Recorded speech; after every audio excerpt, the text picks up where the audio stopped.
Hello everyone, myself Dr. Vijay Kumar Vishwakarma, and again here I am talking about the unit 2 of chemistry. The subject code is 21CYB101J. तो मैंने unit 3 के video already डाल दिए थे portal पे। अगर आपको वीडियोस पसंद आते हैं तो हमारे चैनल को लाइक, शेयर और सब्सक्राइब करें, जिससे कि हम आगे यूनिट 4, 5 और रिमेनिंग यूनिट 1 के भी वीडियोस बनाने में हमें प्रोत्साहन मिलेगा। तो आपका शेयर और लाइक ही हमारे लिए टॉनिक का काम करता है। शुरू करते हैं। इस वीडियो में क्या क्या हम पढ़ेंगे। वैसे ये पूरी होल यूनिट ही है। हम यहाँ पे पढ़ेंगे acid base principle, hard soft acid base principle and its application, thermodynamics, basic terms, system surrounding, homogeneous, heterogeneous, open, close, etc. Law of thermodynamics, function, energy, entropy, enthalpy, internal energy, Helmholtz free energy।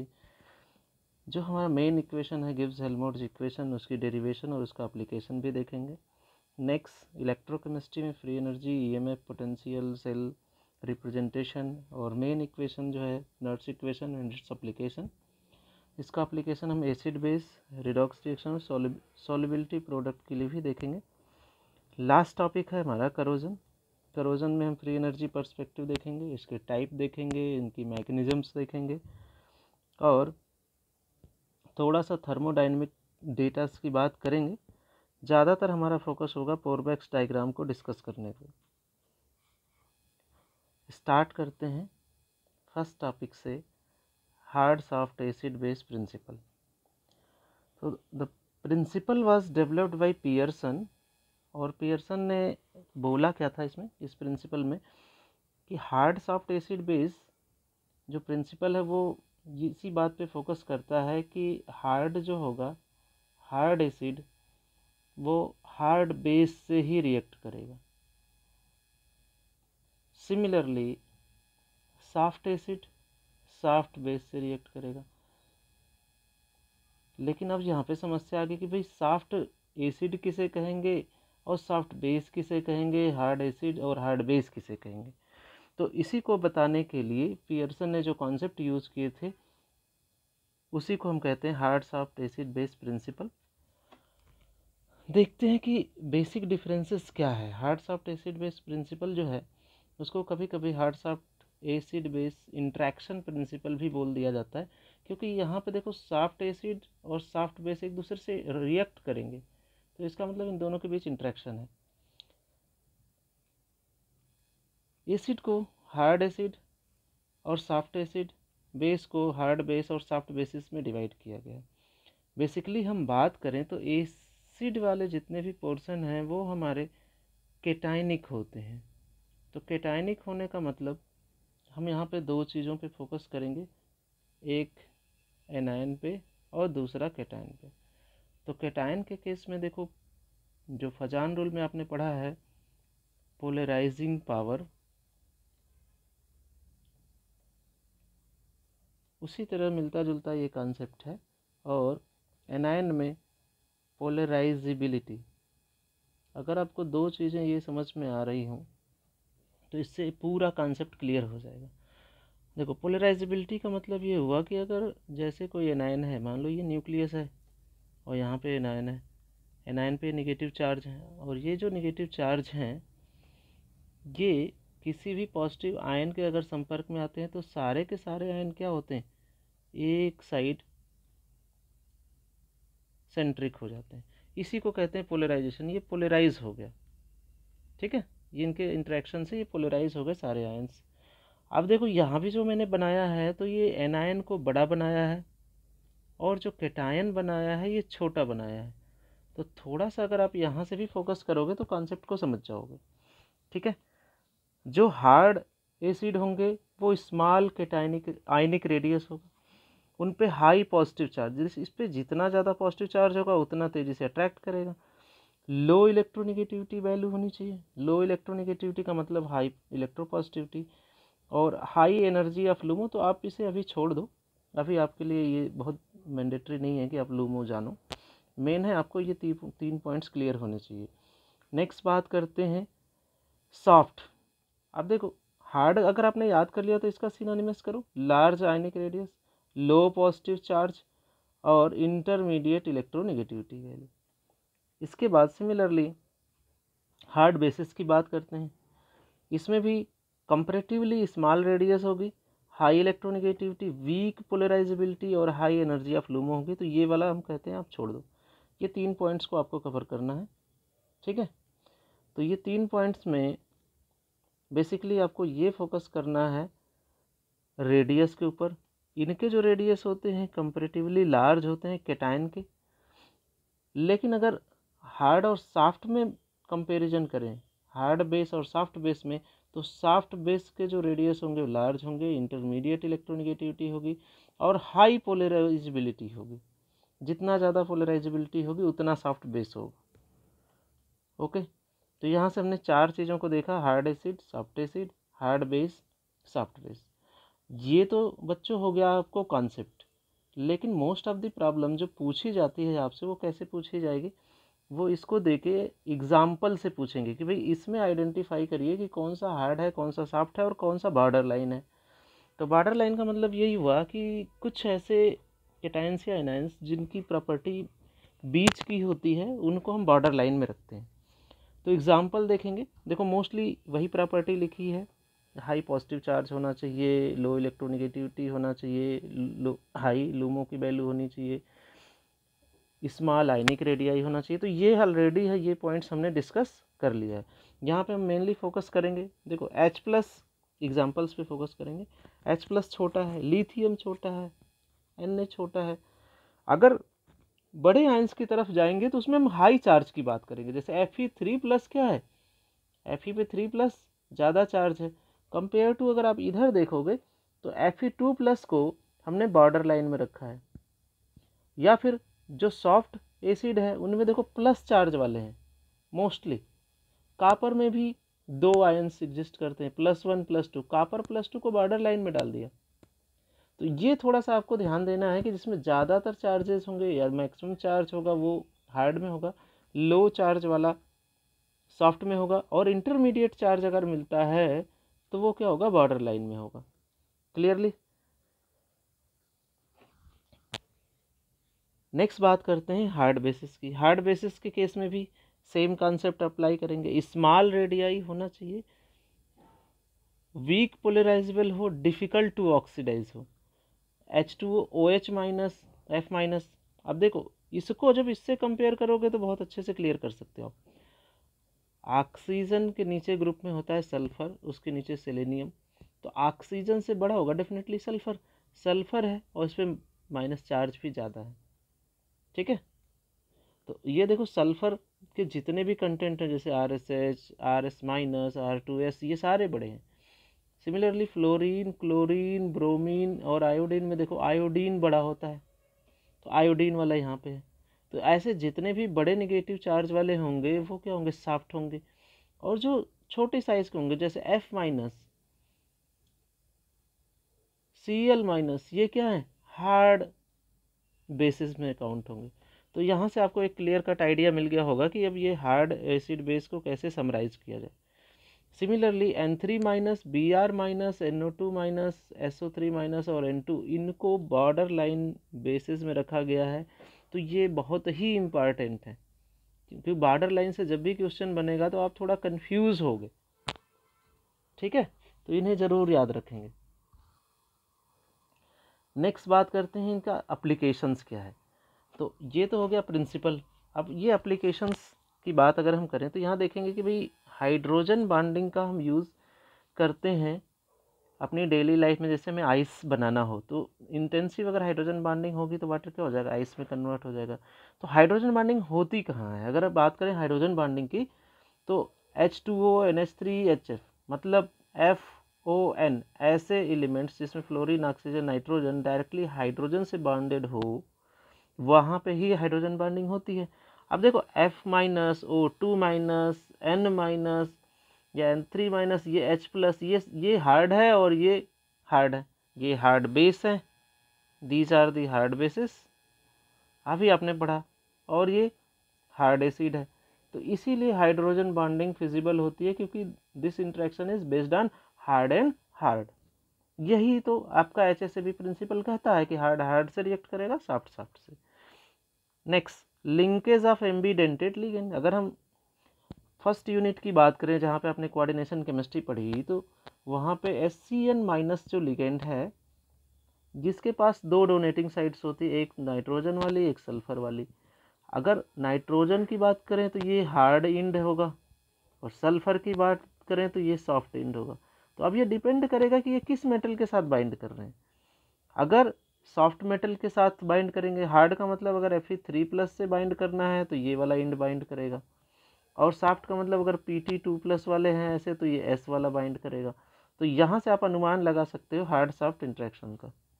Next application है to predict the direction of inorganic reaction.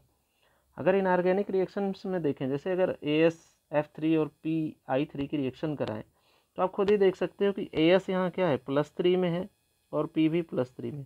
दोनों के टाइन है, लेकिन आपको पता है nitrogen, phosphorus, arsenic, antimony, अब ये डाउन द ग्रुप जाएंगे तो साइज बड़ी होती जाएगी।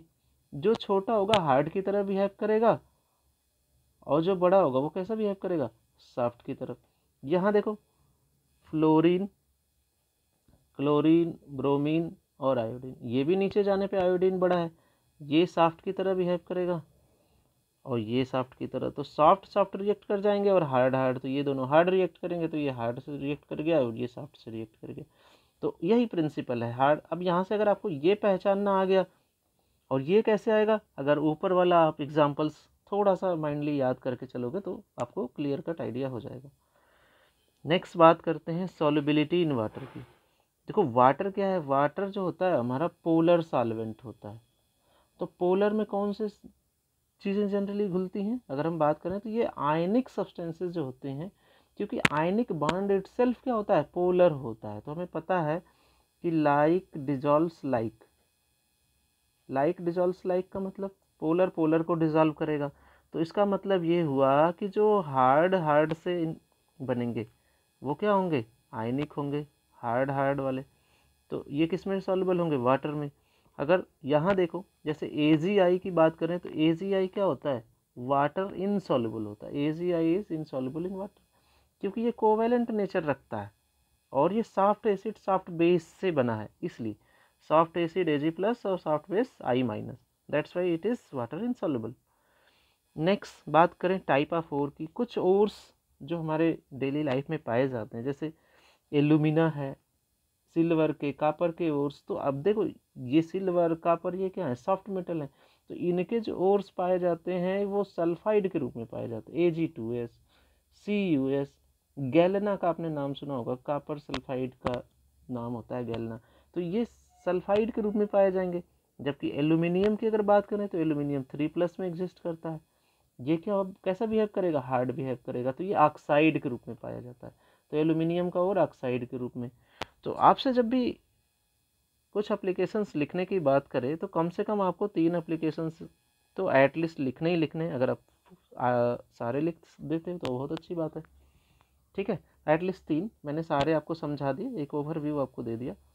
नेक्स्ट टॉपिक की तरफ मूव करते हैं। ये बड़ा टॉपिक है हमारा थर्मोडायनेमिक्स, काफ़ी चीज़ों को कवर करता है। सबसे पहले बात करते हैं कि थर्मोडायनेमिक्स है क्या, क्या हम इसमें पढ़ते हैं। तो thermodynamics deals with the different form of energy and their interconversion. Broadly we can say that.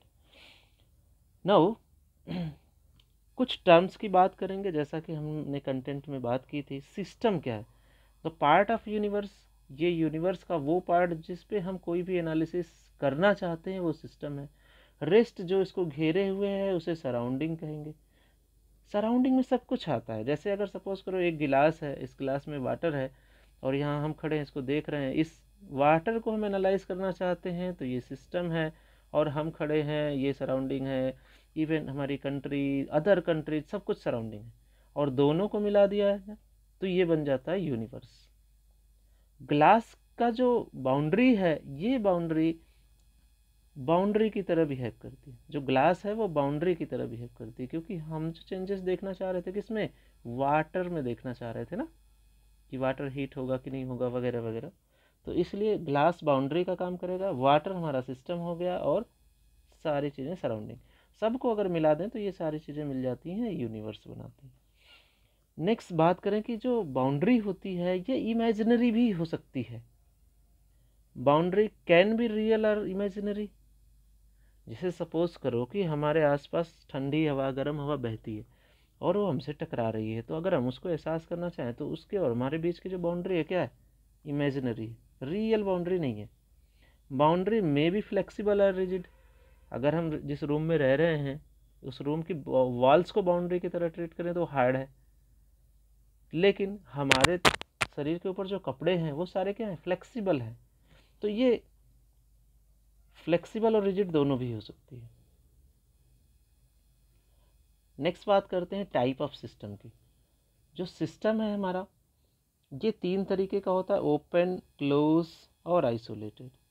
तो तीनों सिस्टम को समझने के लिए आप ऐसे समझ लो कि हमारे पास एक बॉटल है या एक ग्लास है, इस ग्लास में पानी रखा हुआ है।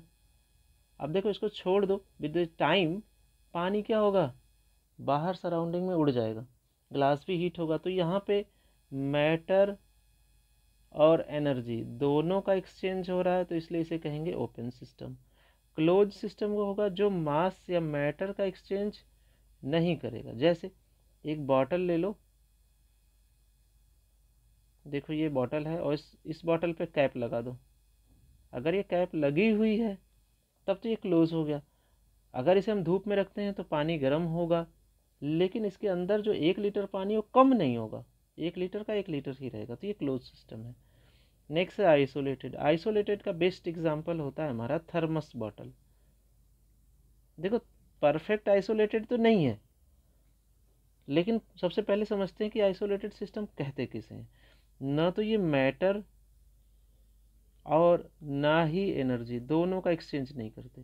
थर्मस बॉटल में जो कुछ भी हम रख के छोड़ देते हैं, अगर वो गर्म है तो गर्म ही रहता है, ठंडा है तो ठंडा ही रहता है, मतलब जिस स्टेट में छोड़ दिया, मतलब वो हीट का एक्सचेंज नहीं कर रहा है सराउंडिंग से, इसलिए उसकी जो एनर्जी है वो फिक्स बनी रहे। नेक्स्ट बात करते हैं स्टेट ऑफ सिस्टम की। तो थर्मोडायनेमिक्स में बहुत सारे जो हमारी प्रॉपर्टीज़ हैं या फंक्शंस हैं वो 2 तरीके के होते हैं। एक होता है स्टेट फंक्शन और दूसरा होता है पाथ फंक्शन। तो अब ये स्टेट फंक्शन और पाथ फंक्शन से हम समझते क्या हैं, ये समझने का बहुत मायने रखता है। देखो अगर हम यहाँ पे खड़े हैं ए पॉइंट पे और बी पॉइंट पे, हमें जाना है ए से बी, तो हम सीधे जा सकते हैं, ऐसे ऐसे घूम के जा सकते हैं, ऐसे थोड़ा सा जा सकते हैं, इधर से घूम के ऐसे जा सकते हैं। इन तीनों केस में अगर हम जाना चाहें तो सबसे कम काम किस में करना पड़ा, जो वर्क है W इस सबसे कम इसमें होगा, फिर इसमें होगा, फिर इसमें होगा, फिर इसमें होगा।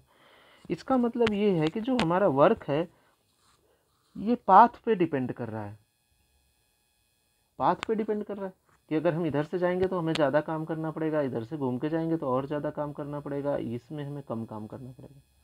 तो इसका मतलब क्या हुआ कि जो वर्क है, वर्क हमारा है पाथ फंक्शन, पाथ पे डिपेंड कर रहा है। लेकिन इसी के अलग देखें, अगर किसी ने आपको ये काम दिया है और कहा कि ये चीज़ यहाँ से यहाँ पहुँचानी है, ठीक है, और वो आपको पहुँचाने का पैसा दे रहा है, तो आप ऐसे जाओ चाहे ऐसे जाओ चाहे ऐसे जाओ, अगर इनको रूट दे दो, रूट 1, रूट 2, रूट 3, किसी भी रूट से जाओ, उसको इस बात से मतलब है कि आप हमारी चीज़ यहाँ से यहाँ पहुँचा दिए तो हम आपको इतना पैसा फिक्स देंगे, आपके ऊपर है, चाहे जैसे मर्जी वैसे जाओ। तो ऐसे फंक्शंस को हम कहते हैं स्टेट फंक्शन। ये हमारा हो गया इनिशियल स्टेट और ये हमारा हो गया फाइनल स्टेट। तो ये इनिशियल और फाइनल 2 ही चीज़ों पे डिपेंड करते हैं। मोस्ट ऑफ द थर्मोडायनेमिक जो प्रॉपर्टीज़ है ना, जैसे इंथैल्पी की बात करें, इंट्रॉपी की बात करें, गिब्स फ्री एनर्जी चेंज की बात करें, प्रेशर, वॉल्यूम, जो कैपिटल में जितनी चीज़ों को मैक्सिमम लिख सकते हैं वो हमारे स्टेट फंक्शन होते हैं। पाथ फंक्शन थर्मोडायनेमिक्स में केवल 2 हैं, वर्क एंड हीट। तो वर्क एंड हीट या हीट के फार्म्स, तो हीट, वर्क, हीट कैपेसिटी, तो हीट कैपेसिटी एक हीट का फार्म ही है। तो 2 ही क्वांटिटीज हो गई, work and heat, these are the path function. Next बात करते हैं थर्मोडायनेमिक प्रोसेस की। The type of thermodynamic process based on the state and condition. अब देखो थर्मोडायनेमिक्स में हमने पढ़ा कि भाई थर्मोडायनेमिक्स है क्या, किस तरीके से डील करता है। इसके बाद जो डीलिंग है वो कैसे होती है इसकी हम बात करते हैं। तो जो डीलिंग है वो बेसिकली प्रोसेस के हिसाब से होती है, और थर्मोडायनेमिक प्रोसेस में पहला प्रोसेस होता है आइसोथर्मल। आइसो जहाँ भी वर्ड आता है इसका मतलब हो गया सेम, और थर्मल का मतलब टेम्परेचर। तो टेम्परेचर अगर सेम रहे मतलब इनिशियल भी सेम फाइनल भी सेम, तो डेल्टा टी क्या होगा, जीरो होगा। तो D T equals to zero या delta T equals to zero, T constant, ऐसे सिस्टम को कहेंगे isothermal. Similarly isochoric core word हम यूज़ करते हैं वॉल्यूम के लिए। तो अगर वॉल्यूम कांस्टेंट है मतलब उसका डिफरेंशिएशन भी जीरो होगा और डेल्टा वॉल्यूम भी जीरो। आइसोबारिक बार प्रेशर की यूनिट होती है अगर आपको याद आ रहा हो तो, इसलिए बारिक प्रोसेस बोला गया। Pressure constant delta P zero. Adiabatic जहाँ पे हीट कांस्टेंट हो, Q is denoted to heat and W is denoting to work. तो ये याद करके चलेंगे, आपने पिछली क्लासेस में ये पढ़ा होगा। नेक्स्ट अब बात करते हैं इंटरनल एनर्जी की। इंटरनल एनर्जी है क्या? देखो इंटरनल एनर्जी की बात करें, जैसा ये टर्म लिखा गया इंटरनल, इंटरनल का मतलब क्या होता है, इनसाइड द ऑब्जेक्ट। किसी भी ऑब्जेक्ट के इनसाइड जितनी भी पॉसिबल एनर्जीज हैं सबको अगर हम सम कर दें sigma E all inside the object, तो इसे हम कहेंगे इंटरनल एनर्जी। इसे ई या यू से डिनोट करते हैं। तो डेल्टा यू, सिंस ये भी जो इंटरनल एनर्जी है ये स्टेट फंक्शन है, तो स्टेट फंक्शन होने की वजह से इसका हम डेल्टा निकालते हैं। क्लियरली, जो पाथ फंक्शन है उसमें हम डेल्टा नहीं निकालते हैं। नेक्स्ट बात करें कि जो इंटरनल एनर्जी है, देखो हमने यहाँ पे लिख दिया the sum of the all microscopic energy. All microscopic energy का मतलब क्या हुआ कि अगर हम किसी मूविंग पार्टिकल के लिए बात करें तो डेल्टा ई हो जाएगा ई वाइब्रेशनल, ई रोटेशनल, ई ट्रांसलेशनल, जितने भी तरह का मोशन वो हमारा ऑब्जेक्ट कर सकता है सबको जोड़ देंगे प्लस डॉट डॉट कर देंगे। क्लियर। थर्मोडायनेमिक कन्वेंशन की बात करते हैं। थर्मोडायनेमिक्स में अगर सिस्टम को हम कुछ भी दे रहे हैं, चाहे हीट या वर्क, कुछ भी दे रहे हैं वो उसके लिए पॉजिटिव होता है, और कुछ भी ले रहे हैं चाहे वर्क लें वो निगेटिव होगा, और हीट भी लें तो वो निगेटिव होगा। तो ये हमारा कन्वेंशन है, सिंपल सा कन्वेंशन है। सिस्टम को कुछ भी दे रहे हैं पॉजिटिव उसके लिए, सिस्टम से जो कुछ ले रहे हैं उससे निगेटिव। क्लियर। अब देखो हमने यहाँ बताया कि जो इंथैल्पी है, सॉरी इंटरनल एनर्जी, वो स्टेट फंक्शन है। तो किसी प्रोसेस रिएक्टेंट से अगर प्रोडक्ट की बात करें तो इसके लिए डेल्टा ई हम लिख सकते हैं। देखो रिएक्टेंट हमारा हमेशा इनिशियल कंडीशन हुआ, और पी क्या है, जो प्रोडक्ट है ये हमारा फाइनल कंडीशन हुआ। तो हम लिख सकते हैं ई प्रोडक्ट माइनस ई रिएक्टेंट। तो similarly delta E can also be represented for a reaction. Next बात करते हैं इंथैल्पी। इंथैल्पी इसे कभी कभी हीट कंटेंट भी कहा जाता है। Heat content of system, system का हीट कंटेंट। हीट कंटेंट क्यों कहते हैं? क्योंकि ये मैक्सिमम एनर्जी होती है जो अवेलेबल होती है टू परफॉर्म एनी वर्क। अगर हम बात करें तो जो भी एनर्जीज़ हैं उनका मेजरमेंट दो सिस्टम पे किया जाता है, एक कांस्टेंट प्रेशर पे और एक किया जाता है कांस्टेंट वॉल्यूम पे। तो जब कांस्टेंट वॉल्यूम पे मेजर करेंगे क्यू पी तो ये हो जाएगा आपका इंटरनल एनर्जी, और कांस्टेंट प्रेशर पे जब करते हैं क्यू वी कांस्टेंट वॉल्यूम और क्यू पी तो ये हो जाता है आपका एच। इंथैल्पी को डिनोट करते हैं एच से, इसीलिए आप 11th-12th में डेल्टा एच पढ़ते थे। Enthalpy is the sum of E plus P V. अगर हम किसी प्रोसेस के लिए चेंज निकालना चाहें तो हम क्या लिख सकते हैं कि भाई दो इक्वेशन बना लो, E H one equals to E one plus का PV1 और H2 equals to E plus का PV2। देखो यहाँ पे थोड़ा सा आपको ये लग रहा होगा कि ये मिस्टेक है। हमने कहा कि इसका मेजरमेंट ही कांस्टेंट प्रेशर पे होता है, तो जब प्रेशर कांस्टेंट है तो इसमें हम P1 P2 नहीं कर सकते ना। आप क्या करो कि फाइनल में से इनिशियल घटा दो, H2 माइनस H1 घटा दोगे तो आपको फाइनली जो मिलेगा इक्वेशन वो मिलेगा delta H equals to delta E minus का प्लस का P डेल्टा V। आप इसे घटा के देख लो, ठीक है। और डेल्टा H को ही QP कहा जाता है, ये हमने पहले ही बता दिया। डेल्टा H इज आल्सो ये स्टेट फंक्शन, और स्टेट फंक्शन जैसे हमने बोला वैसे ही किसी रिएक्शन की अगर हम बात करें तो delta H can be written as delta H product minus delta H reactant, final minus initial. तो फाइनली हमारा प्रोडक्ट बनता है, तो प्रोडक्ट अगर एक से ज़्यादा प्रोडक्ट है तो हम यहाँ पे सिग्मा लगा देंगे, और एक से ज़्यादा रिएक्टेंट है तो यहाँ पे सिग्मा लगा देंगे। क्लियर। नेक्स्ट बात करते हैं कि भाई देखो कोई भी थियरी होती है ना तो कुछ नियम से चलती है। थर्मोडायनेमिक्स के 4 नियम हैं। पहला है जीरोथ लॉ। जीरोथ लॉ क्या कहता है कि ए अगर बी के थर्मल इक्विलिब्रियम में है और बी सी के थर्मल इक्विलिब्रियम में है, तो डेफिनेटली हम कह सकते हैं कि ए जो होगा वो सी के थर्मल इक्विलिब्रियम में होगा। यही जीरोथ लॉ है। थर्मल इक्विलिब्रियम का मतलब ये कह सकते हो कि समान टेम्परेचर, सेम टेम्परेचर पे, तो सेम टेम्परेचर पे तो ये भी बराबर है। नेक्स्ट बात करते हैं फर्स्ट लॉ ऑफ थर्मोडायनेमिक्स की। फर्स्ट लॉ ऑफ थर्मोडायनेमिक्स कहता है कि जो इंटरनल एनर्जी में चेंज है वो हम 2 तरीके से कर सकते हैं। किसी की भी इंटरनल एनर्जी में चेंज अगर करना है तो उसको या तो हीट सप्लाई कर दें या उसके ऊपर वर्क डन कर दें या उससे वर्क करा लें। सिमिलरली देखते हो जैसे हमें ठंडी लगती है ठंडी के दिनों में, तो हम अपने हाथ रगड़ना अगर शुरू कर दें तो हमें गर्मी फील होने लगती है। इसका मतलब क्या, हमने हीट जनरेट किया और उस हीट जनरेट के लिए हम वर्क कर रहे हैं, 2 हाथों को रगड़ रहे हैं। तो 2 ही पॉसिबल वेज हैं। क्लियर।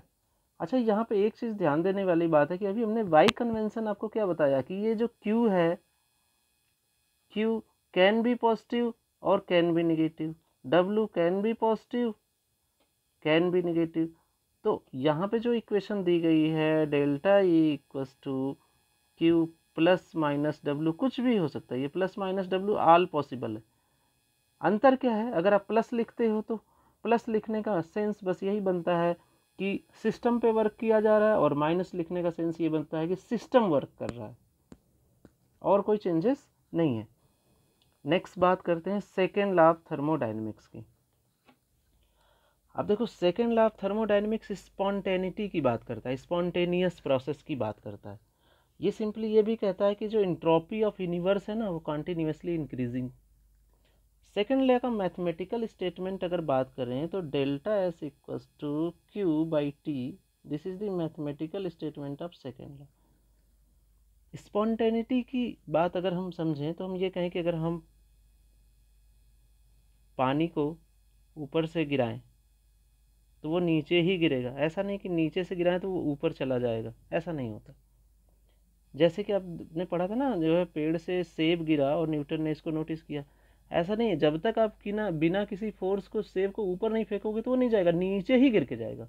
ये नीचे गिरने वाला प्रोसेस ही क्या है, स्पॉन्टेनियस है, क्योंकि ये अपने से हो रहा है।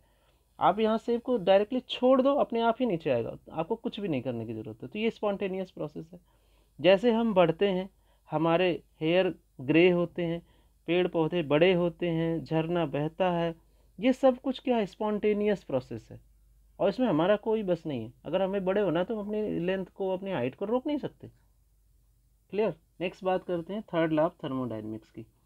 थर्ड लॉ ऑफ थर्मोडायनेमिक्स क्या करता है, ये बताता है बच्चों की प्योर क्रिस्टलाइन सब्सटेंस की अगर एंट्रोपी की बात करें तो at absolute zero it will be zero.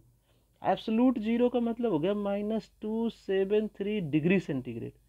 अब 0 डिग्री सेंटीग्रेड पे तो बर्फ जम जाती है और हम कांपने लगते हैं।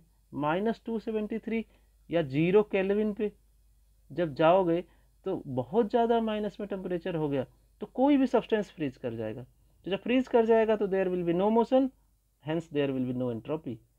बट मैथमेटिकल स्टेटमेंट की बात करें तो मैथमेटिकली इसको लिखा जा सकता है S इक्वस टू के ln W।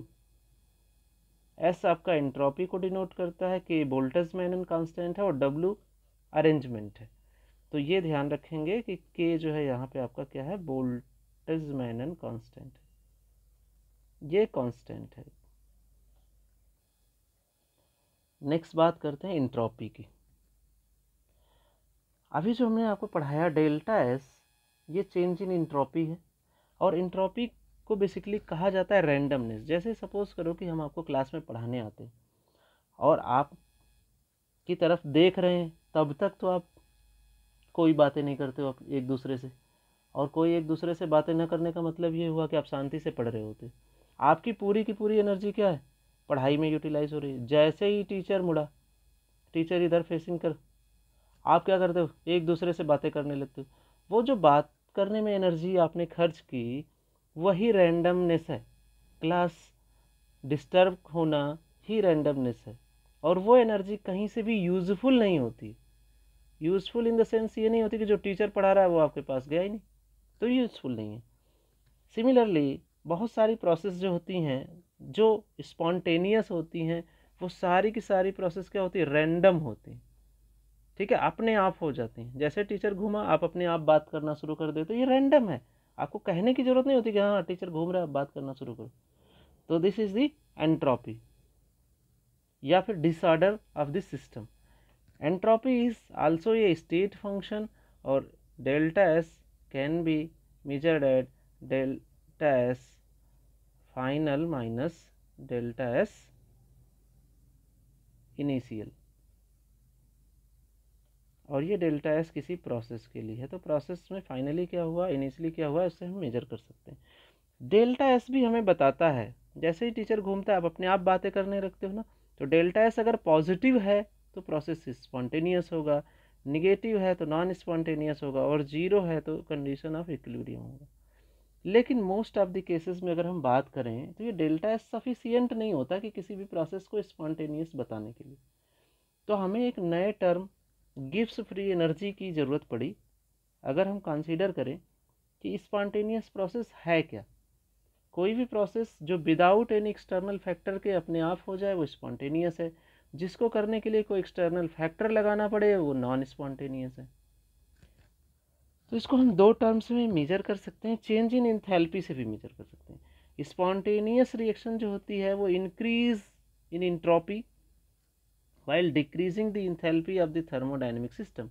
तो ये दो तरीके से मेजर कर सकते हैं कि भाई डिक्रीज इन एंथैल्पी, अगर आप बातचीत करते हो तो आप क्या करते हो, अपनी एनर्जी वेस्ट करते हो, और रैंडमनेस बढ़ाते हो तो डेल्टा एस पॉजिटिव और delta H negative. Non spontaneous process के लिए क्या है, नॉन स्पॉन्टेनियस प्रोसेस तब फेवर करता है जब इंक्रीज करे एंट्रोपी और डिक्रीज करे आपकी इंथैल्पी। सिमिलरली इन दोनों को समराइज करके एक फंक्शन बना दिया गया जिसे कहा गया गिब्स फ्री एनर्जी, और वहाँ से आप सीधे कह सकते हो कि गिब्स फ्री एनर्जी अगर निगेटिव है तो स्पॉन्टेनियस, पॉजिटिव है तो नॉन स्पॉन्टेनियस। तो ये बेसिकली कुछ किया नहीं गया, इन दोनों को जोड़ दिया गया, जो इंट्रोपी और इंथैल्पी थे दोनों को जोड़ के। तो अगला हमारा टॉपिक भी है गिब्स फ्री एनर्जी चेंज।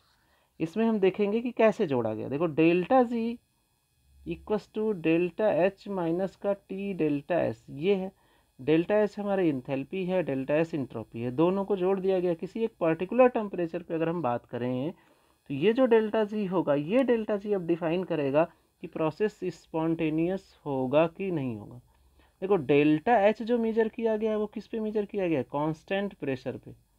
तो यहाँ से डेफिनेटली इसको अगर हम यूज़ कर रहे हैं तो ये कह सकते हैं कि जो डेल्टा जी होगा ये भी कांस्टेंट प्रेशर पे ही मेजर किया गया, इसीलिए डेल्टा जी ज़्यादा यूज़फुल होता है हमारे लिए।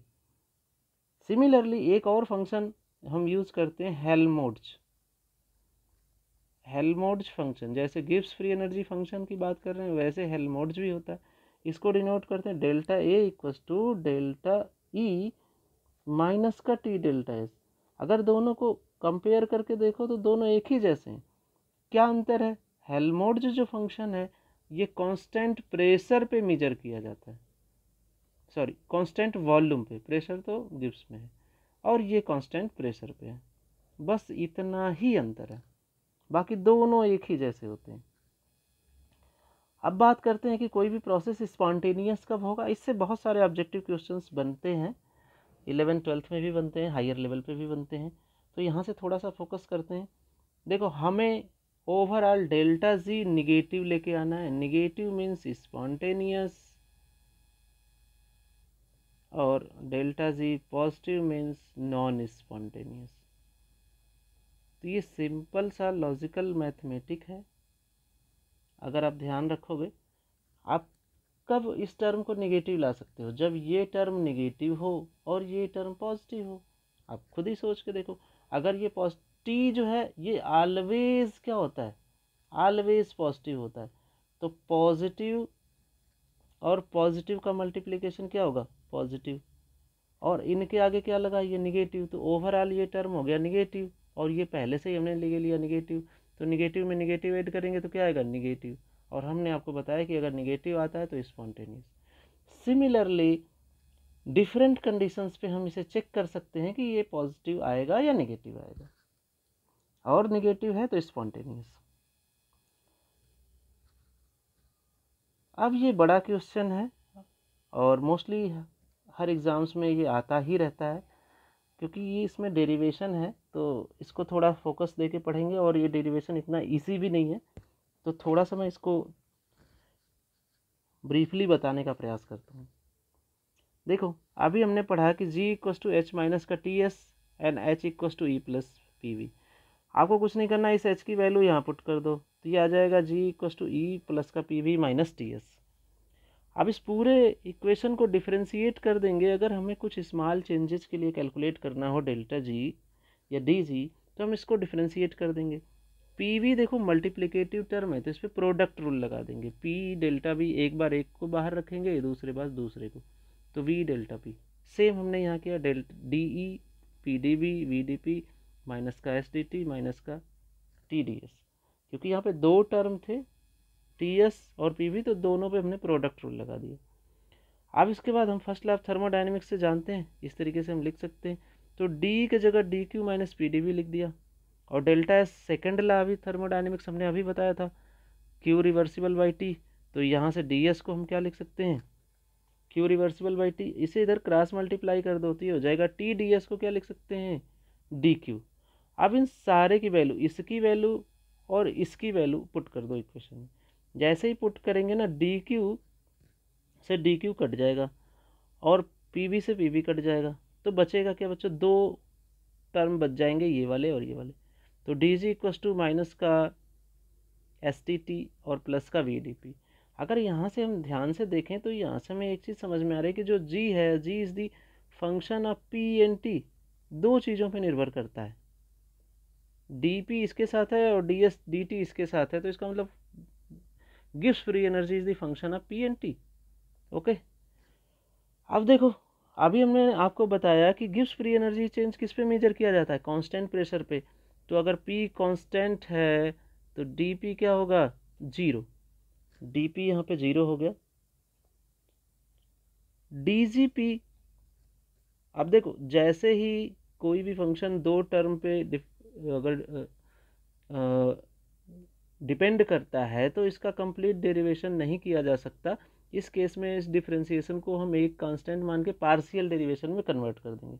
तो अब सारा जो डिफ्रेंसिएशन का साइन हमारा ये हो जाएगा del G at constant P minus का एस डेल टी। क्लियर, अब डी टी को इधर भेज दो तो ये आ जाएगा del G del T at constant P equals to minus का एस। मैं इरेज कर देता हूँ, आप देख लो यही लिखा है, ठीक है। नेक्स्ट बात करते हैं इससे आगे, इक्वेशन नंबर 7 से आगे। अब क्या करना है कि आपको जो एस माइनस एस की वैल्यू है इसको पुट कर देना है अपने फर्स्ट इक्वेशन में, ये जो हमारा फर्स्ट इक्वेशन था या इससे पहले वाला इस वाले इक्वेशन में, तो जैसे ही एस के जगह रखोगे तो माइनस देखो यहाँ पहले से है और एस की वैल्यू आपने माइनस में निकाली, एस इक्वस टू माइनस का D G by D T at constant P, तो माइनस माइनस मल्टीप्लाई होकर हो जाएगा प्लस। तो एक form of Gibbs Helmholtz equation आपने यहाँ तक निकाल लिया, लेकिन ये केवल एक फार्म है, this is the one form. आगे और भी हमें करना है। अब क्या करेंगे, ये वाली जो इक्वेशन आई है इसको लेके कंटिन्यू करेंगे, सॉरी इक्वेशन नंबर 6 को। तो देखें तो dg1 अगर हम दो स्टेट की बात करें, चेंज निकालना हो हमें, तो क्या करेंगे, दो स्टेट 1 और 2 इनिशियल स्टेट और फाइनल स्टेट के लिए, तो dg1 इक्वस टू माइनस का s1 dt, dg2 equals to minus का s2 dt, इसको लेके हम इसे सॉल्व कर देंगे। अब ये दो स्टेट के लिए हमने जैसे ही लिखा, अब दोनों को घटा दो, दोनों इक्वेशन को घटा दो, dg2 माइनस dg1 और यहाँ जाएगा माइनस का s2 dt माइनस और माइनस का s1 dt। ये माइनस डिफरेंस का है और इसके आगे जो माइनस लगाए तो पहले से चला रहा है फार्मूले में। तो यहाँ से आ गया बच्चों d delta G equal to minus का delta S D T. Clear. अब अगेन क्या करो, dt को साइड चेंज कर दो। dt को जैसे ही साइड चेंज करेंगे तो ये हो जाएगा del of delta G by del T at constant p equal to minus का डेल्टा एस। अभी हमने जो स्पॉन्टेनिटी में एक इक्वेशन बताई थी, delta G equal to delta H minus का टी डेल्टा एस, इस डेल्टा एस के जगह इस वैल्यू को रख दो, और जैसे ही इस वैल्यू को रखेंगे इस इक्वेशन में ये चेंज हो जाएगा। ठीक है, डेल्टा एस के जगह ये वाली वैल्यू रख देते हैं। देखो डेल्टा एस के जगह ये वैल्यू रख दी और इसके बाद इसको एक्सपेंड कर दिया, ये टी इधर मल्टीप्लाई हो गया, ये हो गया टी, और डेल्टा एच इधर, डेल्टा एच को फिर फर्दर इस साइड ट्रांसफर कर दो, तो delta G equal to delta H plus का T del of delta G by del T at constant P. तो this is the another form of Gibbs Helmholtz equation. Gibbs Helmholtz equation में अगर हम यहाँ पे बात करें तो हमने आपको यहाँ दिखाया था कि देखो हेल्महोल्ट्ज इक्वेशन भी सिमिलरली लिखा जा सकता है। इसका मतलब ये हुआ कि जो आप यहाँ पे पढ़ रहे हो, जितने भी गिब्स इक्वेशन है वो हेल्महोल्ट्ज के टर्म में भी लिखे जा सकते हैं, इसीलिए इसको गिब्स हेल्महोल्ट्ज इक्वेशन बोला गया। ठीक है, ये दोनों पे एप्लीकेबल है, गिब्स हेल्महोल्ट्ज पे, ये कंबाइनली गिब्स हेल्महोल्ट्ज इक्वेशन बोल दिया गया। ठीक है, अब बात करते हैं आगे। देखो ये इक्वेशन तो हमने बना ली। अब इस इक्वेशन में क्या करो कि दोनों साइड माइनस का 1/t² से मल्टीप्लाई कर दो। माइनस का 1/t² से इसमें करेंगे, इसमें करेंगे। अब यहाँ पे पहले से t था तो t से t की पावर कट जाएगा तो -1/t आ जाएगा, ये आ गया। क्लियर। नेक्स्ट देखो, जैसे ही आपने इसको मल्टीप्लाई किया इसके बाद अब इसको साइड चेंज कर लो, ये t वाला टर्म एक साइड ले आओ, डेल्टा जी वाले। तो जैसे इसका साइड चेंज करेंगे ये हो जाएगा माइनस का delta G by t² 1/t del of delta G del T at constant p और delta H upon t² minus का, ये एक साइड हो गया। अब अगर यहाँ से ध्यान से देखो तो d/dt आप 1/t करोगे तो क्या आएगा, माइनस का 1/t² आएगा। तो ये जो माइनस का 1/t² आ रहा है इसको हम क्या लिख सकते हैं, d/dt ऑफ 1/t, क्योंकि ये तो इसके बराबर है। तो अब इसकी वैल्यू को पुट कर दो, तो यहाँ से डेल्टा जी कांस्टेंट है, इसको बाहर ले लेंगे, del T of 1/t at constant p। अब यहाँ से देखो ये तो पहले ही बाहर था, तो 1/t del of delta G at by del T at constant p equals to जो था उसे रहने दो एज इट इज़। अब इन दोनों इक्वेशन को अगर ध्यान से देखो तो ये कुछ नहीं है, एक बार डेल्टा जी बाहर है कांस्टेंट की तरह, एक बार डेल्टा जी यहाँ अंदर है, ये कुछ अलग नहीं है, प्रोडक्ट रूल है, वी डी यू प्लस का यू डी वी वाला ही है और कुछ नहीं है। तो इसको हम क्या लिख सकते हैं, differentiation of U and V. तो अब क्या करो, यहाँ से दोनों को कॉमन लेके d/dt ऑफ डेल्टा जी, और दूसरा टर्म क्या है हमारा 1/t, तो इसको डेल्टा जी बाई टी ही लिख दो, कोई दिक्कत तो है नहीं, delta G by T equals to minus का डेल्टा एच अपॉन t²। और ये बन गई आपकी another form of Gibbs Helmholtz equation. इसी को यूज करके हम बहुत सारे पैरामीटर्स को निकाल सकते हैं। सिमिलरली देखो हेल्महोल्ट्ज फंक्शन को भी जहाँ पे आप डेल्टा एच लिख रहे हो डेल्टा ई के टर्म में आप निकाल लो। नेक्स्ट बात करते हैं application of Gibbs Helmholtz equation. तो गिब्स हेल्महोल्ट्ज इक्वेशन का जो एप्लीकेशन है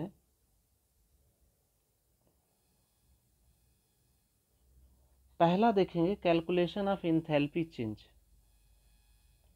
देखो थर्मोडाइनमिक्स क्लास 11th में delta G equals to minus का एन एफ ई और delta G nought equals to minus का एन एफ ई नॉट आप पहले से पढ़ के आए होंगे। जो इक्वेशन हमारी बनी थी ये वाली इक्वेशन, इस वाली इक्वेशन में जहाँ जहाँ डेल्टा जी है वहाँ पे ये वैल्यू रख दो।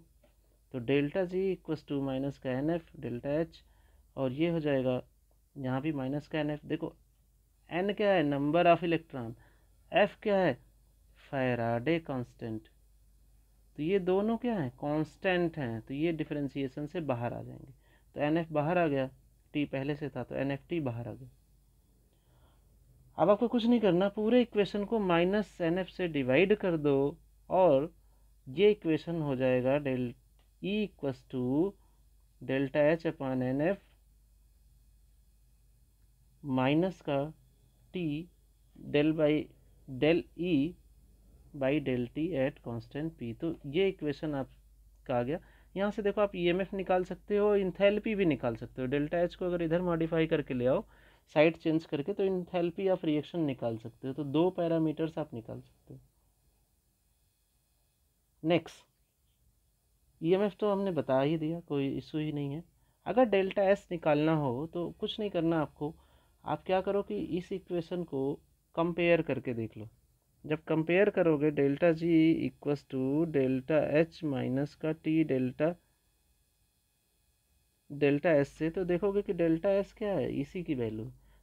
तो डेल्टा एस हो जाएगा ये टी को छोड़ के जो कुछ बच रहा है एन एफ, तो डेल्टा एस हो जाएगा N F del E by del T at constant P. T को छोड़ के जो कुछ होगा वो डेल्टा एस की वैल्यू होगी। क्लियर? तो यहाँ से ये भी आ सकता है। नेक्स्ट देखो, जो delta E by delta T है इसे हम कहते हैं temperature coefficient of cell. Temperature coefficient of cell क्यों कहते हैं? क्योंकि ईएमएफ कैसे चेंज होगा टेम्परेचर के वेरी करने से, ये रिलेशन हमें ये बताता है, इसलिए इसे टेम्परेचर कोफिशिएंट कहते हैं। नेक्स्ट टॉपिक है हमारा इलेक्ट्रोकेमिस्ट्री। इलेक्ट्रोकेमिस्ट्री क्या है? अगर इलेक्ट्रोकेमिस्ट्री की बात करें तो हम ये कह सकते हैं कि this is the inter conversion of chemical and electrical reactions, या केमिकल एंड इलेक्ट्रिकल एनर्जी का इंटर कन्वर्जन है। इलेक्ट्रोकेमिस्ट्री बेसिकली दो एस्पेक्ट में पढ़ी जाती है। एक होता है सेल या इलेक्ट्रोकेमिकल सेल, और दूसरा होता है इलेक्ट्रोलाइटिक सेल।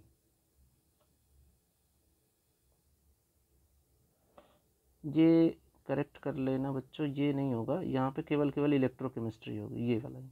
तो इलेक्ट्रोकेमिस्ट्री दो रेफरेंस में पढ़ी जाती है, एक इलेक्ट्रोकेमिकल सेल और दूसरा इलेक्ट्रोलाइटिक सेल। इलेक्ट्रोकेमिकल सेल क्या है? इसमें केमिकल रिएक्शन की मदद से हम क्या जनरेट करते हैं, ईएमएफ या पोटेंशियल। यहाँ ईएमएफ की मदद से केमिकल रिएक्शन परफॉर्म करते हैं।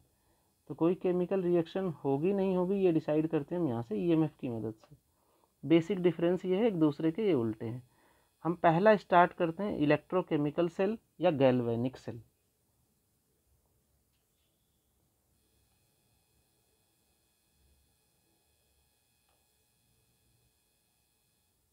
देखो इलेक्ट्रोकेमिकल सेल या गैल्वेनिक सेल, ये टिपिकल सेल है जो आप पढ़ते हुए पहले से भी आ रहे हो कि जनरली कॉपर सल्फेट के सॉल्यूशन में अगर कॉपर की रॉड डिप कर दी जाए, ये कॉपर की रॉड है, तो ये जो सिस्टम बनता है उसे कहते हैं हम इलेक्ट्रोड।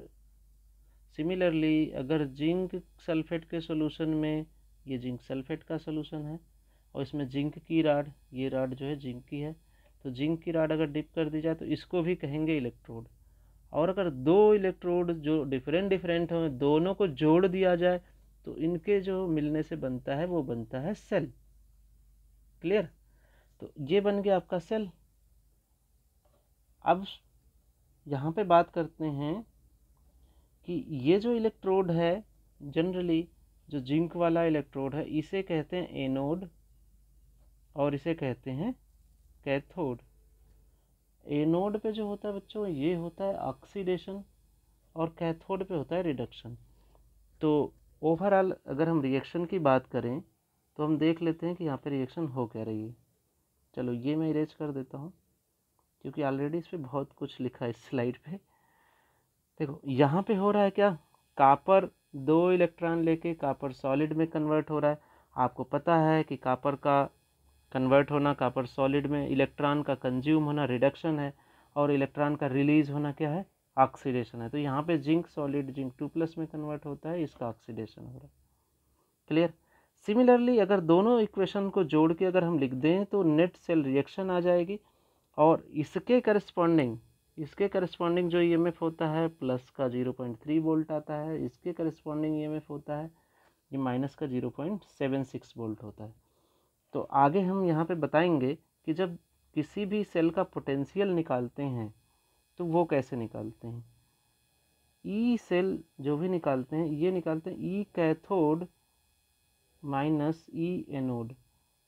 अब देखो हमने यहाँ पे नॉट लगा रखा है, यहाँ पे नॉट इज नथिंग बट ये स्टैंडर्ड को दिखाता है, स्टैंडर्ड इलेक्ट्रोड पोटेंशियल को।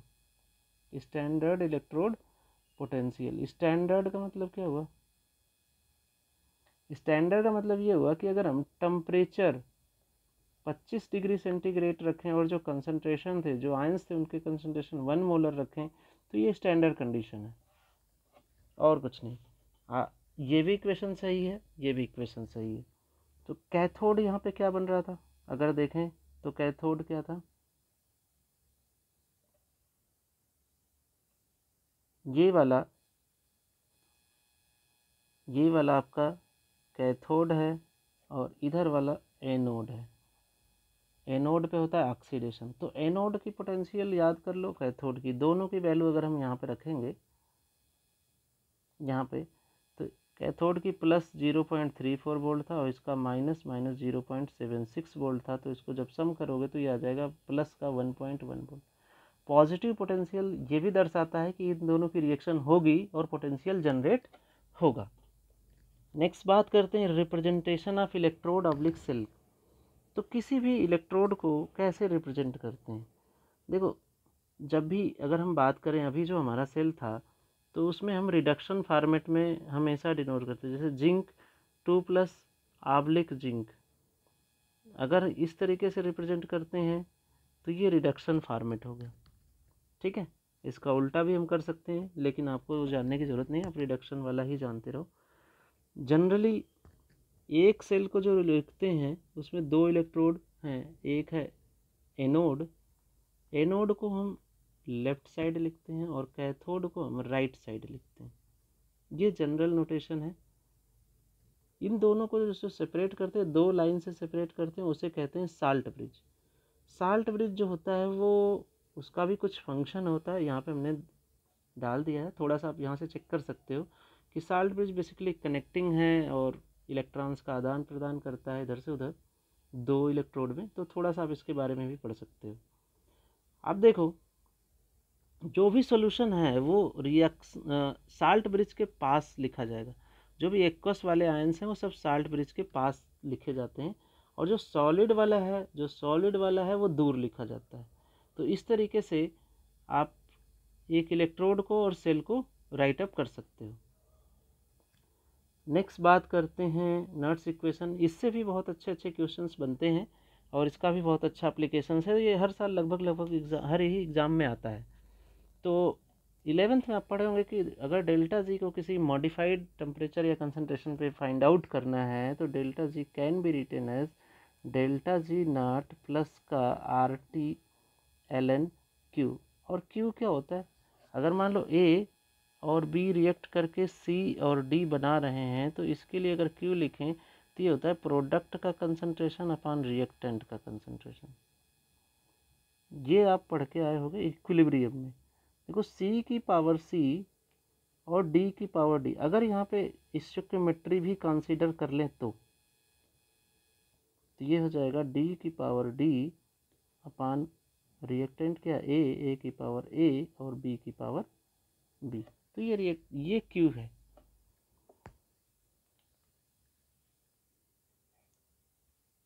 यहाँ से EMF जो हमारा है, ये EMF एक्सटेंसिव प्रॉपर्टी है, तो ये तो डायरेक्ट सम नहीं हो सकता, तो हम डेल्टा जी को सम करते हैं दो इक्वेशन के लिए। तो दो इक्वेशन के लिए जो भी हमारा एक सेल के लिए जो भी डेल्टा जी आया, वहाँ पे अब हम क्या करेंगे, ई वाले फार्मूले से अभी जो हमने आपको पढ़ाया था कि delta G equals to minus का NF ई नॉट, ये वाली वैल्यू पुट कर देंगे। तो डेल्टा जी के हैं ये रख दो, डेल्टा जी नॉट के यहाँ नॉट वाली वैल्यू रख दो, और क्यू को रहने दो। ln को हम नेचुरल लॉग में कन्वर्ट कर सकते हैं 2.303 से मल्टीप्लाई करके। तो ये 2.303 से मल्टीप्लाई करते ही लॉग में कन्वर्ट हो गया, ये हो गया आपका लॉग बेस 10। अब आपको क्या करना है कि होल इक्वेशन को -NF से डिवाइड कर दो, तो ये हो जाएगा E equals to E nought 2.303 RT upon NF log Q। अब देखो 2.303 एक नंबर है, R क्या है, यूनिवर्सल गैस कांस्टेंट है, टेम्परेचर क्या है, अगेन एक पर्टिकुलर टेम्परेचर पे एक वैल्यू क्या होगी, कांस्टेंट होगी। N हमारा नंबर ऑफ इलेक्ट्रॉन है जो भी किसी रिएक्शन में इन्वॉल्व हो रहा है, कांस्टेंट है। F क्या है, फैराडे है, फैराडे कांस्टेंट। तो ऑलमोस्ट सारी चीज़ें क्या हैं, कांस्टेंट हैं यहाँ पे।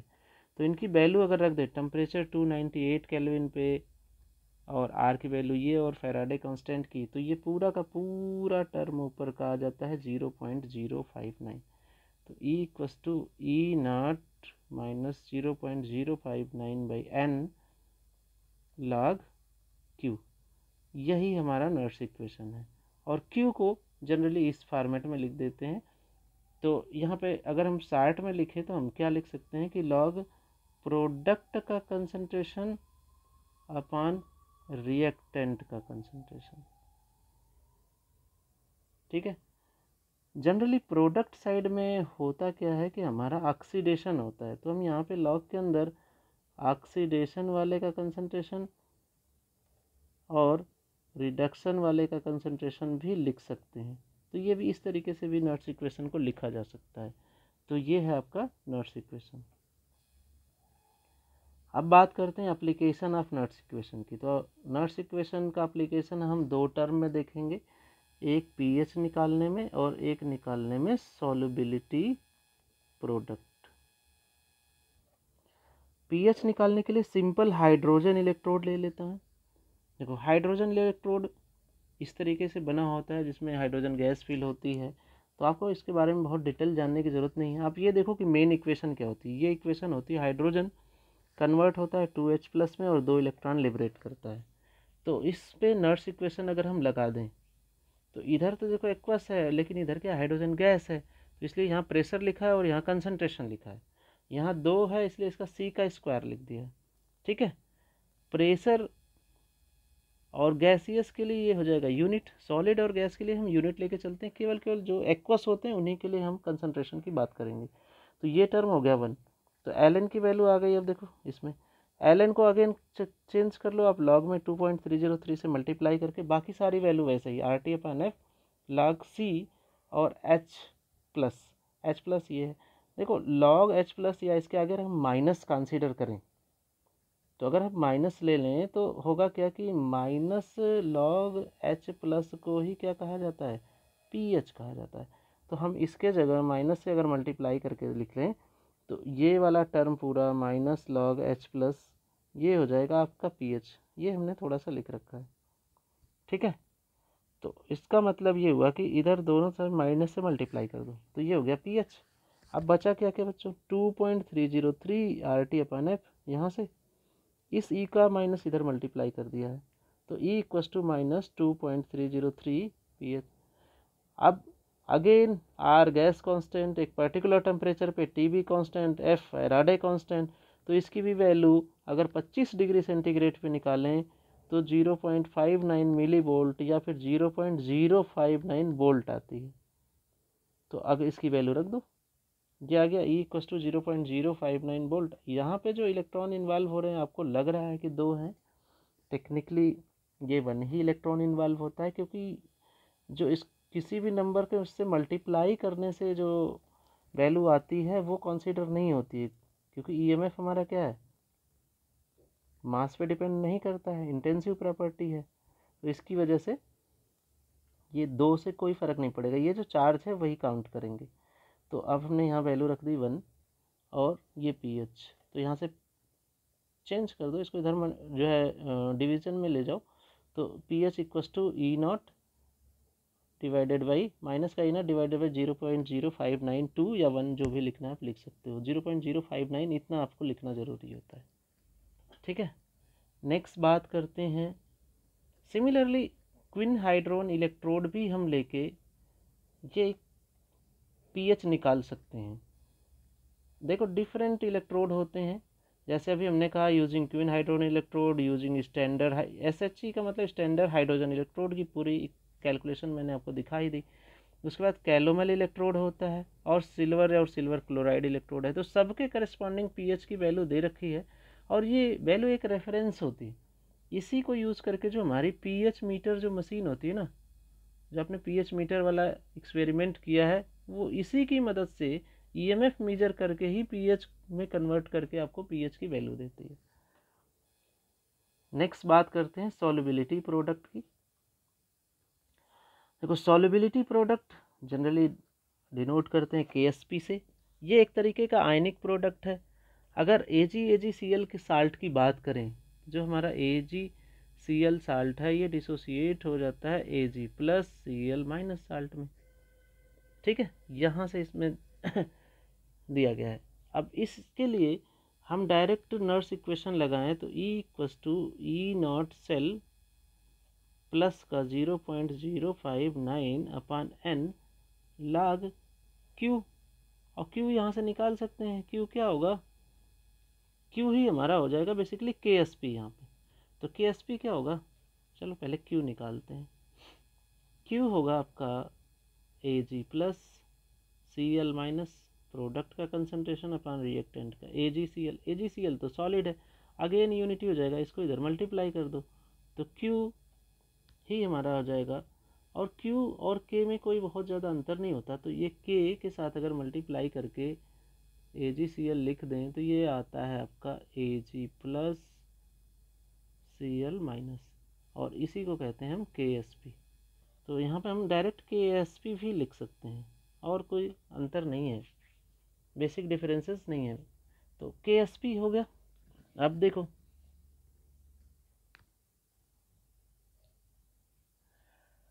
ये जो टर्म है,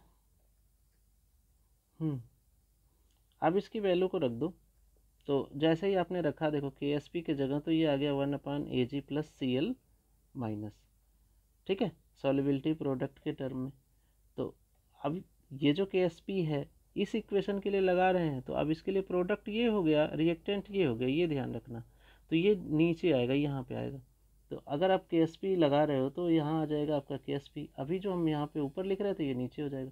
ऐसा इसलिए क्योंकि हमारा जो KSP यहाँ से आ रहा है वो आ रहा है इस तरीके से, AgCl अपान Ag प्लस Cl माइनस, ये वाला, ठीक है। तो बहुत ज़्यादा अंतर नहीं है, अगर आप ऊपर नीचे भी लिख देते हो तो इससे अंतर क्या होगा कि एक प्लस माइनस का चेंज आएगा और वो बहुत ज़्यादा सिग्निफिकेंट नहीं होगा। क्यों नहीं होगा, क्योंकि ये जो ई सेल है ना, ये ई सेल पॉजिटिव नेगेटिव और ज़ीरो दोनों होता है, पॉजिटिव नेगेटिव और ज़ीरो दोनों होता है। तो ये बस ये बता देगा, इस सेल के हिसाब से अपने आप को चेंज कर लेगा ऑक्सीडेशन रिडक्शन के सॉरी डिसोसिएशन के हिसाब से। क्लियर। तो यहाँ पे KSP के लिए अगर हम सॉल्व करें तो इक्विलिब्रियम पे क्या होगा, इक्विलिब्रियम पे ई सेल जीरो हो जाएगा, तो ई नॉट सेल को अभी इधर ले आओ। तो ई नॉट सेल इसके जगह जीरो रख दिया, और ई नॉट सेल जो हमें है ये स्टैंडर्ड है, तो ये तो हमें पता होगा वैल्यूज से, इलेक्ट्रोकेमिकल सीरीज की वैल्यू से हम ई नॉट सेल निकाल लेंगे। तो ई नॉट सेल इक्वस टू, अब AgCl के लिए या पूरे के लिए अगर आप निकालना चाहते हो तो आप क्या करो कि पूरे के लिए निकाल लो, इसको इधर ही ले जाओ, ई नॉट सेल पहले पूरे के लिए निकाल लो, माइनस का 0.059 अपान 1 लॉग KSP, ये आ जाएगा। इसको भी इधर ले जाओ, E not cell equals divided by 0.059 equals to log KSP, और यहाँ से अगर KSP निकालोगे तो क्या आएगा, क्योंकि हमें तो चाहिए था KSP, तो KSP हो जाएगा, log को इस साइड भेज देंगे तो ये हो जाएगा एंटी log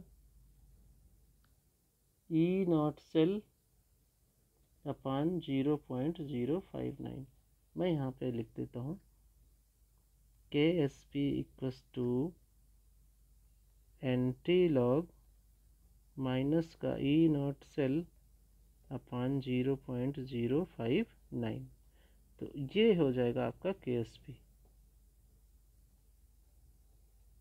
ये इम्पॉर्टेंट है, इस डेरिवेशन में ये आया नहीं तो आप इसको डिस्कार्ड कर देना, छोड़ देना, कोई ज़रूरत नहीं है। आप ये वाला लिख सकते हो। ये है हमारा लास्ट टॉपिक और इसी का पार्ट है पोरबैक्स डायग्राम। तो जल्दी से ख़त्म करते हैं, वीडियो 1 घंटे से ज़्यादा हो गई है, तो थोड़ा सा शार्ट में इसे देखेंगे। और करोजन बहुत ही इजी टॉपिक है। बात करते हैं करोजन का। करोजन क्या है?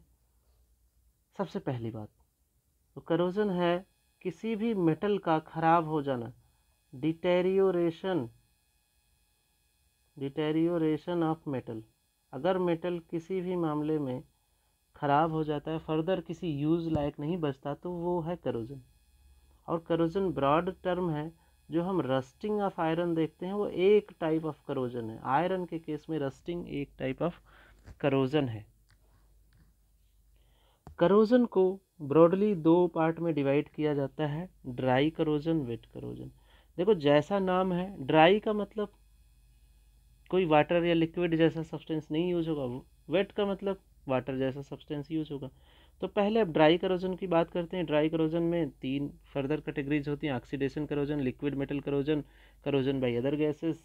इधर वेट करोजन भी 2 तरीके का होगा, गैल्वेनिक या बाई मेटेलिक, और सेकेंड है differential aeration concentration cell corrosion. तो 1 बाई 1 अब स्टार्ट करते हैं। ड्राई करोजन में ऑक्सीडेशन करोजन। ड्राई करोजन जिसमें ऑक्सीडेशन करोजन की बात करें, नो इन्वॉल्वमेंट ऑफ वाटर, तभी तो ड्राई है। इसमें पहला हम बात करते हैं कि करोजन बाई अदर गैसेस या करोजन बाई ऑक्सीजन। मान लो ये हमारी मेटल है, दूसरी ऑक्सीजन से रिएक्ट करके मेटल ऑक्साइड बना दिया, तो अब ये मेटल ऑक्साइड मेटल नहीं है, ये मेटल ऑक्साइड एक कंपाउंड बन गया जिसकी प्रॉपर्टी मेटल से मैच नहीं करेगी, इसकी वजह से मेटल खराब हो गया। दूसरा करोजन बाई अदर गैस, जैसे मान लो सोडियम मेटल है और क्लोरीन से रिएक्शन करा दें तो बन जाएगा NaCl।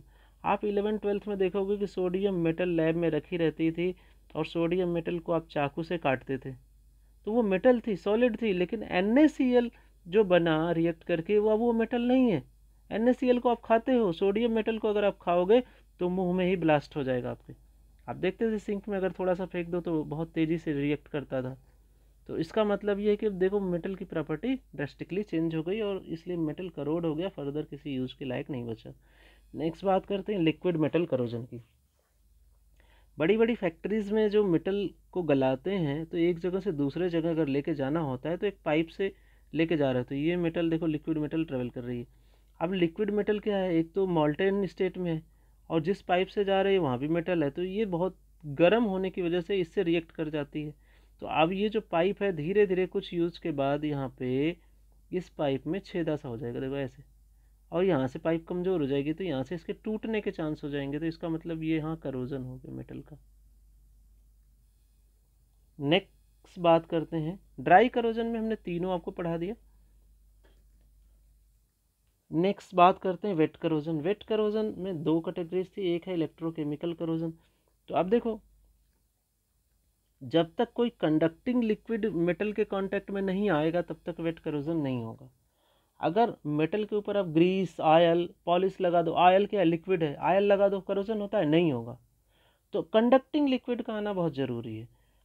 नेक्स्ट, अगर 2 डिसिमिलर मेटल या एलॉय एक दूसरे किसी कंडक्टिंग मटेरियल या फिर लिक्विड में डिप हो जाएं तो एक इलेक्ट्रोकेमिकल सेल का फॉर्म करेंगे। समटाइम्स ये भी देखते हैं कि एक ही मेटल के 2 हिस्से एक सेपरेट एनोड और सेपरेट कैथोड का काम करने लगते हैं। जैसे ये जो बनाया गया है, ये देखो इस तरीके से ये लिक्विड की ड्रॉप बनाई गई है, जो आप 11th-12th में आपने पढ़ाई की थी। ये वाटर की ड्रॉपलेट है और यहाँ से कुछ सरफेस खुदड़ के निकल रही है आयरन की। तो ये जो पोर्शन होगा, एक पोर्शन जहाँ से ये खुदड़ रहा है वो एनोड का काम करेगा और जहाँ पे सही है वो कैथोड का काम करेगा। तो एक ही मेटल में एनोड कैथोड बन गए और एनोड कैथोड बनने का मतलब क्या बन गया, सेल बन गया, इलेक्ट्रोकेमिकल सेल बन गया। और सेल बनते ही यहाँ पोटेंशियल भी जनरेट होगा। ठीक है, तो ये थोड़ा सा एक ओवरव्यू है। सेपरेटली हम आगे भी करते हैं कि जो करोजन है कौन कौन सी रिएक्शंस हो सकती हैं। अभी हमने बताया कि भाई एक सेल बन गया, सेल बनते ही यहाँ पे दो रिएक्शंस होंगी, एक कैथोड बनेगा, एक बनेगा एनोड। तो कैथोड पे रिएक्शन अलग होगी, एनोड पे रिएक्शन अलग होगी। तो यहाँ कैथोडिक रिएक्शन होगी और एनोडिक रिएक्शन होगी। बात करते हैं कि कौन कौन सी कॉमन रिएक्शंस हैं। एनोड की जो रिएक्शन है वो तो हर जगह कॉमन है, क्योंकि हर जगह क्या होगा, मेटल होगा और मेटल इलेक्ट्रोपॉजिटिव होते हैं। तो मेटल ऑलवेज Mn प्लस बनाएगा, प्लस का n इलेक्ट्रॉन देगा। ये एक ही रिएक्शन होगी हमेशा। लेकिन इसीलिए मैंने इसको लिखा नहीं है, क्योंकि मुझे पता था कि टाइम आज खिंच जाएगा, तो इसलिए थोड़ा सा हमने इस पोर्शन को नहीं लिखा, फिर भी आपको बता दिया। दूसरा जो कॉमन कैथोडिक रिएक्शंस है उसकी बात कर लेते हैं। कैथोड पे 3 रिएक्शंस पॉसिबल होती हैं, ऑक्सीजन का रिडक्शन, हाइड्रोजन का इवोल्यूशन और हाइड्रोजन का evolution from neutral water and acid. तो इन तीनों रिएक्शंस को देख लेते हैं। इसी के बेसिस पे आपका 2 कैटेगरीज डिवाइड होती है, ऑक्सीजन का एब्जॉर्प्शन और हाइड्रोजन इवोल्यूशन टाइप। तो बेसिकली हम उन्हीं को देखेंगे। ठीक है, यहाँ पे देखो, अच्छा ये लिखा हुआ है, सॉरी। तो ये एनोडिक रिएक्शन सब में कॉमन होगी।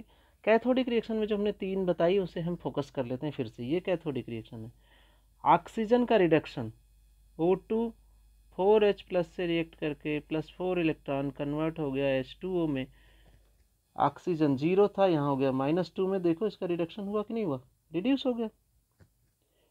सिमिलरली ये तो एसिडिक सॉल्यूशन की बात की हमने H+ में, न्यूट्रल में भी ये रिड्यूस हो जाएगा। OH- तो OH2 है, ऑक्सीजन 0, यहाँ भी इसका रिडक्शन हुआ।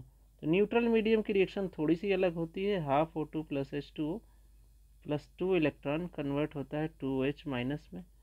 हाइड्रोजन इवोल्यूशन बहुत सिंपल है। देखो H+ क्या होता है, सिंपली इलेक्ट्रॉन लेगा, 2 2 और H2 गैस लिबरेट करेगा। ये एसिडिक मीडियम में H+ फ्रीली अवेलेबल होता है। लेकिन वाटर और न्यूट्रल की बात करें तो न्यूट्रल मीडियम में H2O 2 इलेक्ट्रॉन लेगा और H2 गैस लिबरेट करेगा। ये H2 गैस लिबरेट हो गई और प्लस का 2OH- बनाएगा। तो ये 2 रिएक्शंस इसकी भी हैं। इन्हीं के बेसिस पे 2 मैकेनिज्म हमें पढ़नी है, एब्जॉर्प्शन ऑफ ऑक्सीजन टाइप और इवोल्यूशन ऑफ हाइड्रोजन टाइप। और उसके बाद हमारा है पोरबैक्स डायग्राम। बस सिलेबस ख़त्म। तो थोड़ा सा फास्ट हो कर लेते हैं। एब्जॉर्प्शन ऑफ ऑक्सीजन टाइप ये जनरली पूछा जाता है। एब्जॉर्प्शन ऑफ ऑक्सीजन और इवोल्यूशन ऑफ हाइड्रोजन दोनों ही पूछे जाते हैं, तो इसलिए फोकस करना थोड़ा सा ज़रूरी है। एब्जॉर्प्शन ऑफ O2 टाइप में देखो, ऑक्सीजन गैस को एब्जॉर्ब करना है तो 2 मीडियम हमने यहाँ पे बताया था। इन दोनों रिएक्शन को अगर याद करो तो दोनों में ऑक्सीजन ट्रैप हो रही है, इन्हीं रिएक्शंस को यूज़ कर लेंगे। ये तो एनोड पे फिक्स हो गई कि मेटल Fe मेटल है, Fe2+ में कन्वर्ट होगा। लेकिन कैथोड पे क्या होगा, कैथोड पे जो ऑक्सीजन है अगर न्यूट्रल वाटर है तो H+ से रिएक्ट करके 2 इलेक्ट्रॉन 2OH- में कन्वर्ट होगा। और ये जो OH- है, देखो Fe2+ आपका बन गया एनोड पे, 2 OH- के साथ ये रिएक्ट करेगा, 2OH- के साथ रिएक्ट करेगा और ये कन्वर्ट हो जाएगा FeOH ट्वाइस में। FeOH ट्वाइस फर्दर ऑक्सीडाइज होकर कन्वर्ट होता है FeOH थ्राइस में। ये Fe2+ में है, Fe3+ में। और इसको अगर हम हीट कर दें तो ये जो ब्राउन कलर का या येलो कलर का रस्ट बनाता है, और वो रस्ट होता है आपका FeOH थ्राइस डॉट H2O, या फिर सिंपली जो आप लिखते हो Fe3O4। यही रस्ट है, यही रस्ट। क्लियर? तो आप ये यहाँ तक लिख दो, चाहे ये भी लिख दोगे तो रस्ट माना जाएगा। नेक्स्ट बात करते हैं इवोल्यूशन ऑफ हाइड्रोजन टाइप की, और इसके बाद एक टॉपिक बचता है हमारा फोरबैक्स डायग्राम। तो तो इवोल्यूशन ऑफ हाइड्रोजन टाइप का एग्जांपल देखते हैं। देखो हमने अगेन आयरन का एग्जांपल ले लिया। आयरन 2 इलेक्ट्रॉन लूज करके ऑक्सीडाइज हो जाएगा कहाँ, एनोड पे। कैथोड पे हाइड्रोजन का इवोल्यूशन है तो 2 मीडियम में हमने आपको पढ़ाया था, एक एसिडिक मीडियम। एसिडिक मीडियम बहुत है, ये बहुत ईजी है, 2H+ 2 इलेक्ट्रॉन लेंगे और H2 में लिबरेट हो जाएंगे। तो यही वाला हम यहाँ पे यूज़ कर रहे हैं।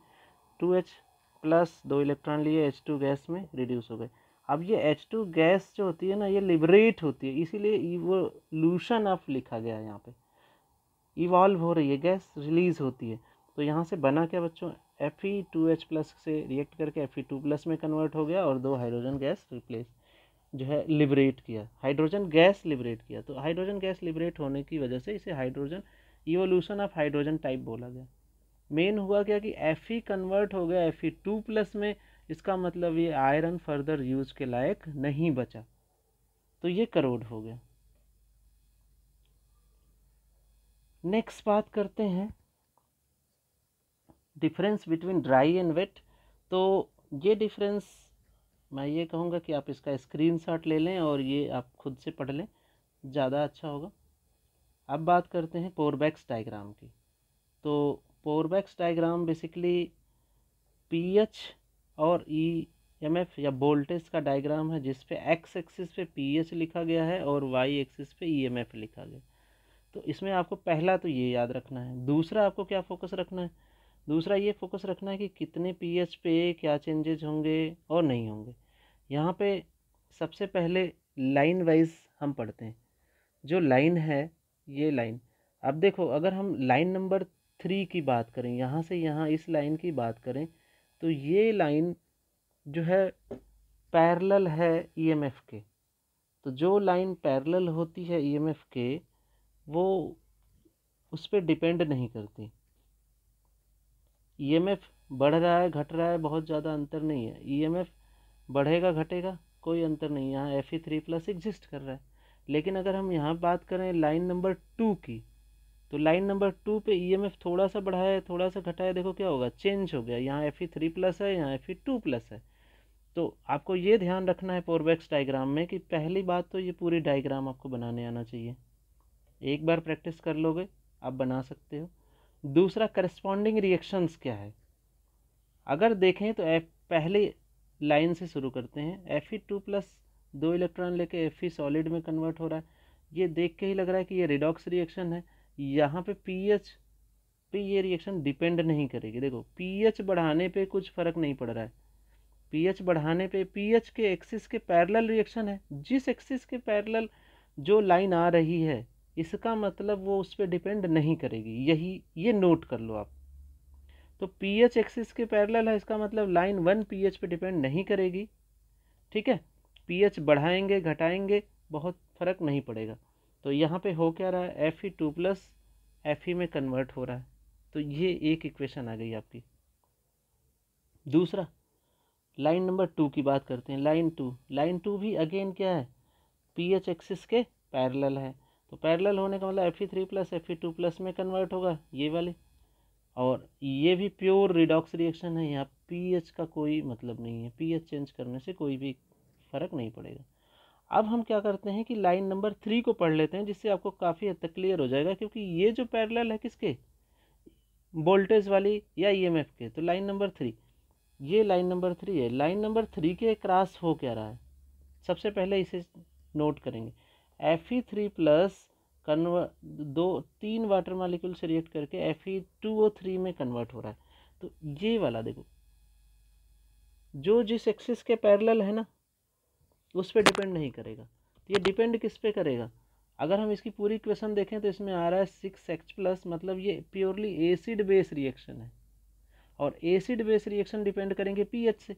अब इसको देखो प्रोपोगेट करके अगर हम नीचे ले आते तो यहाँ से क्या पता चल रहा है कि अगर जो पीएच ये 0 है तो मान लो 0.2 या 5, तो क्योंकि ये 4 है ना, तो ये हो गया 2, ये हो गया 1, तो 5 से कम ही, करीब करीब 0.3 के आसपास। 0.3 के आसपास अगर पीएच है तो Fe3+ कन्वर्ट हो जाएगा Fe2+। जैसे ही आप पीएच बढ़ाओगे, कौन ज़्यादा एग्जिस्ट करेगा Fe2O3 एग्जिस्ट करेगा। pH कम करोगे तो कौन एग्जिस्ट करेगा Fe3+। कम लो pH पे ये, हाई pH पे इधर। तो इसी तरीके से आप इक्वेशन लाइन 4 और लाइन 5 को भी एक्सप्लेन कर सकते हो। यही है पोरबैक्स डायग्राम और इसमें कुछ भी नहीं है। तो बेसिक नेचर आपको यही समझना था। अच्छा, कुछ लाइन यहाँ पे एक और बात कर लेता हूँ मैं। जैसे ये लाइन नंबर 4 की बात करूँ तो ये स्लैंट लाइन है। अब क्या होगा भाई, ये तो किसी भी एक्सिस के पैरेलल नहीं है, तो इसका मतलब ये है कि ये pH पे भी डिपेंड करेगी और EMF पे भी डिपेंड करेगा। लाइन नंबर 4 देख लेते हैं। देखो 2Fe+ H2O से रिएक्ट करके Fe2O3 बना रहा है। यहाँ पे 6H+ है, 2 इलेक्ट्रॉन है। इलेक्ट्रॉन भी है मतलब EMF है। H+ है, इसका मतलब pH पे भी डिपेंड करेगा। तो ये लाइन दोनों पे डिपेंड करेगी। तो जो स्लैंट लाइन है वो pH पे डिपेंड करेगी। अब कभी कभी आपसे पूछा जाता है कि पैसिविटी की बात करें। पैसिविटी मतलब अगर यहाँ देखें तो pH जो 8 है और 12, 10 के आसपास के बाद बहुत ज़्यादा सिग्निफिकेंट चेंजेस नहीं है, या कह लो pH 12, इधर कोई चेंजेस नहीं। तो pH अगर लेस देन 0 है और pH 12 है तो 12 के इधर कोई चेंजेस नहीं होगा, आयरन का ऑक्सीडेशन नहीं होगा। अगर हाई pH पे बात करें तो आयरन का ऑक्सीडेशन नहीं होगा। तो ये भी एक तरीके का पैसिव रीजन बनाता है, तो इससे भी आप याद कर सकते हो। वोल्टेज के टर्म में बात करें तो वोल्टेज देखो 0.8 वोल्ट और 1.2 वोल्ट, इसके बीच में ये पैसिव रहेगा। इसके नीचे भी करोजन नहीं होगा, इसके ऊपर भी करोजन नहीं होगा। अगर आप वोल्टेज ही ज़्यादा बढ़ा दो तो करोजन नहीं होगा, कम बहुत ज़्यादा कर दो तब भी नहीं करोजन होगा। अच्छा, ये नीचे वाला करेक्ट कर लेना, सॉरी ये वाला लाइन होगी बच्चों 0.4 से थोड़ी सी लो। क्लियर?